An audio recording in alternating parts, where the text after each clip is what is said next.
Olá pessoal, como é que estamos? Tudo bem por aí? Mais um episódio das quartas de arbitragem. Sabe que para mim é um grande prazer conversar com todos vocês.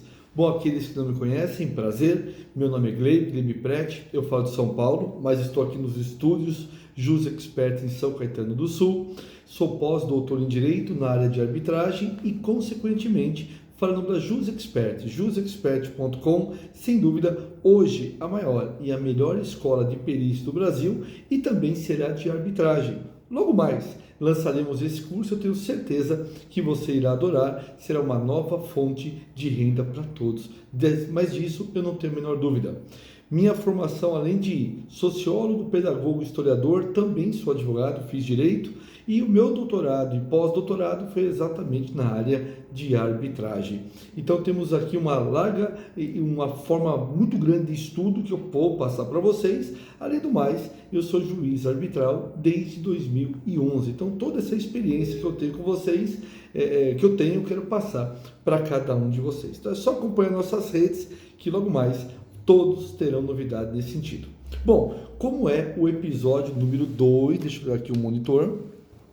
Como é o episódio número 2, claro, meus caros amigos e amigas, eu quero agradecer por todos aqueles que assistiram o episódio número 1, mandaram suas perguntas e nós selecionamos aqui algumas para que realmente a gente possa trabalhar. Combinado? Bom, todo mundo sabe que a arbitragem é a Lei 9.307 de 96 e se você tem mais de 18 anos e, consequentemente, você é capaz, ou seja, não está interditado ou alguma coisa nesse sentido, o único requisito que tem para ser juiz arbitral é ser maior de 18 anos.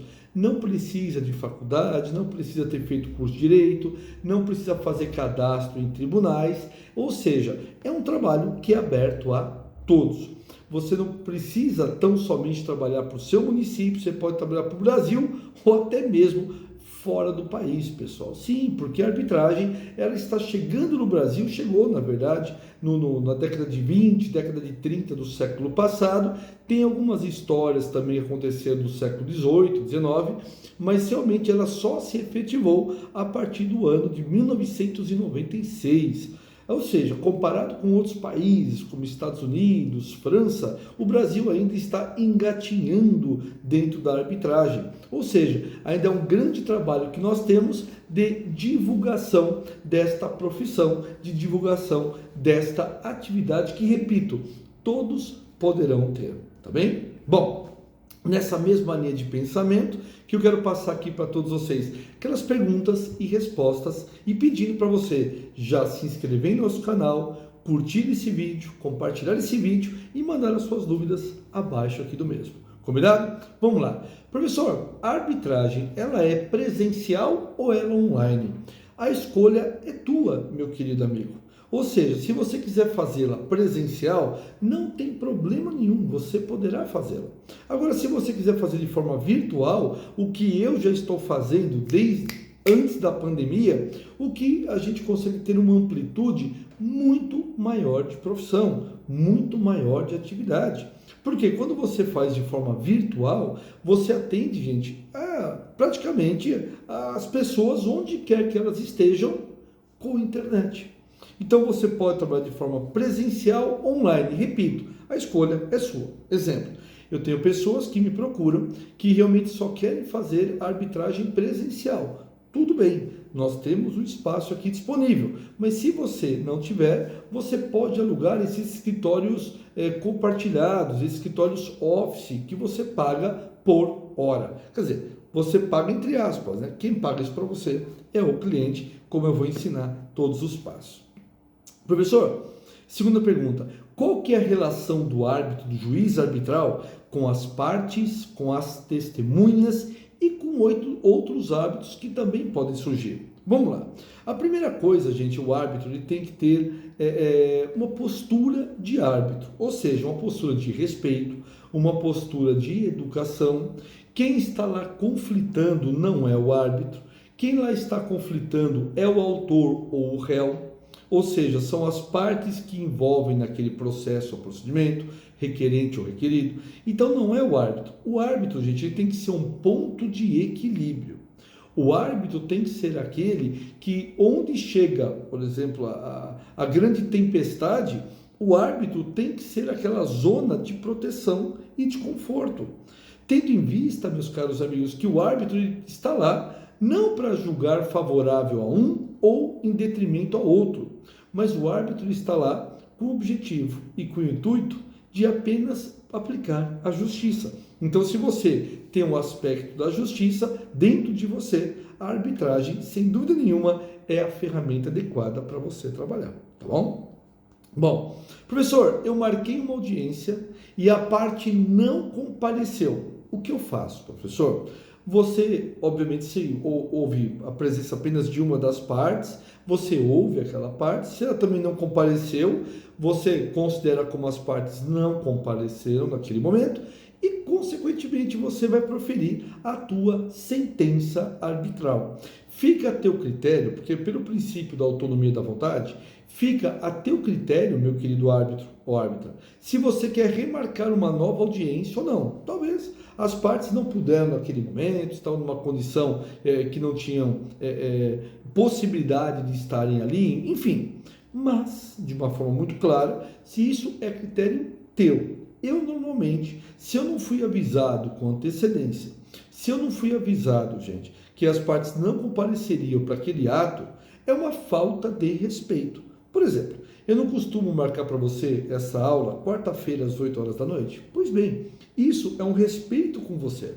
Porque não é Deus dará a hora que eu quiser. Não, se nós pactuamos isso, está fechado. A mesma coisa, gente, é uma questão, a vida é uma questão de espelho. Se as pessoas me tratam com respeito, obviamente será dado o respeito. Agora, se não me tratam, eu não vou desrespeitar ninguém, mas apenas não vou ficar dando segundas chances. Tudo bem? Então, faz a tua sentença e passa o barco, tá bom? Professor, estou fazendo uma audiência e o advogado ou advogada, que as partes podem levar advogados ou não para essa audiência, tudo bem? Não para de falar, professor. Eu já disse que não é o momento dele, eu já disse que ele está atrapalhando a condução da atividade e este advogado ou advogada está literalmente causando naquele processo. O que fazer? Bom, depende muito da situação, pessoal. Isso tem que ser tateado e, consequentemente, verificado caso a caso. Mas, a princípio, a gente dá uma chamada no advogado.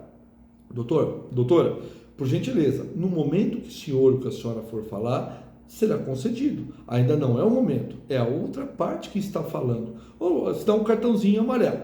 Aí, se a pessoa continua causando, eu vou suspender esta audiência por 10 minutos. Vamos voltar e vamos conduzir da forma que deve ser, senão eu vou suspendê-la. Aí você está dando um cartão azul, né? Como dizem em outros esportes. Dá um cartão azul para a pessoa se retirar 10 minutos, né? E voltar para o jogo. Voltamos 10 minutos depois. Se continuar ainda a situação, o que você pode fazer? Você pode suspender a audiência, remarcar para outro dia e outro horário, a teu critério, ou já dar por encerrada aquela audiência e proferir a sentença. Mas aí você vai sentir se realmente a pessoa ela está lá para resolver ou para atrapalhar.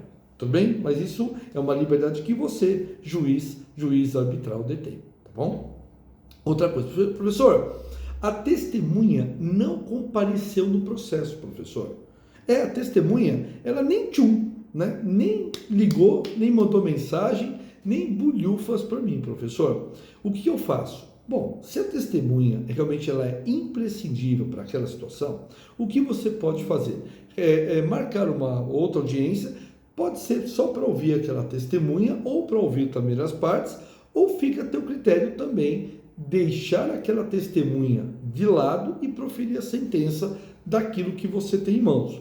Eu normalmente vejo que dependendo do ato, por exemplo, um dano moral, né, um assédio moral, uma agressão verbal, né, muitas vezes trabalhista, eu gosto de ouvir testemunhas, pessoal, porque foram elas que viram e ouviram aquele fato. Então, queira sim, queira não, você pode encontrar convergências ou divergências naquela situação, tá bom? Fica a teu critério. Professor, eu estou numa audiência e as partes começaram a discutir. É porque pode acontecer, os ânimos estão acirrados, né, pessoal? Como eu falei, o árbitro, o juiz arbitral, ele tem que ser o ponto de equilíbrio. tá certo? O porto seguro. Mas as partes estão lá muitas vezes tensas, estão lá muitas vezes nervosas com aquela situação. E o que fazer naquela hipótese? Bom, cabe, obviamente, ao árbitro conduzir aquilo.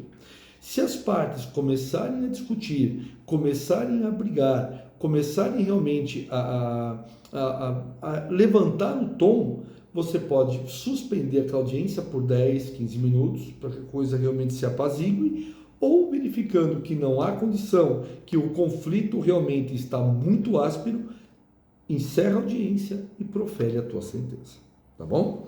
Que mais aqui, professor? Professor, eu sou CLT, eu trabalho como CLT. Eu posso ser um juiz arbitral? Claro que pode, pessoal. A lei não proíbe, em hipótese nenhuma, esta situação. Então você pode, sem problema nenhum, atuar nesta seara. Exemplo, esse professor. Atualmente eu dou aula em 3 faculdades e tenho 3 registros da minha carteira como CLT.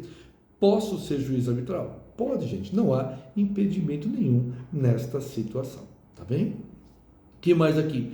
Professor, o servidor público, ele pode ser árbitro? Uma outra pergunta também. Depende, pessoal.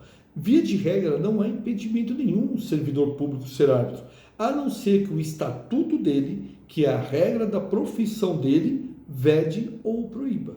Se, obviamente, não houver nenhum impedimento, consequentemente, ele poderá exercer. Sempre, obviamente, naqueles princípios da arbitragem, com imparcialidade e com boa-fé. Tá? Professor, meu nome está no SCPC e Serasa. Dívidas, etc, etc. Enfim, ninguém está aqui para julgar ninguém e todos têm os seus motivos pelos quais. Meus queridos, não há problema nenhum a pessoa ter o nome no SCPC ou Serasa para poder realizar essa atividade. A lei também não proíbe esta hipótese. Interessante, não? E, professor, qual que é o objetivo da arbitragem? O objetivo da arbitragem é um sistema multiportas e o seu principal objetivo, o seu principal intuito é resolver problemas fora do Poder Judiciário, de uma forma mais célere, de uma forma mais rápida e, consequentemente, meus caros amigos, com o objetivo de aplicar a justiça como se nós fôssemos, obviamente, um órgão paralelo, mas com o mesmo objetivo do Tribunal do Judiciário Estatal. Interessante, não? Bom, pessoal, esse aqui foram os 10 pontos que eu separei aqui para conversar com todos vocês, para dizer mais uma vez meu muitíssimo obrigado e dizer que realmente eu aprendo muito com as suas perguntas e peço sinceramente que você as mande aqui para que na próxima semana, no episódio número 3, eu também possa solucionar tudo aquilo que você tenha dúvida nessa área. Não se inscreva, mas não se esqueça, melhor dizendo, de se inscrever em nossos canais de comunicação, tanto do professor Gleibe quanto da Jus Expert, para que você receba em primeiríssima mão informações que realmente são muito valorosas. Um abraço a todos, uma boa noite, fique com Deus. Até a próxima!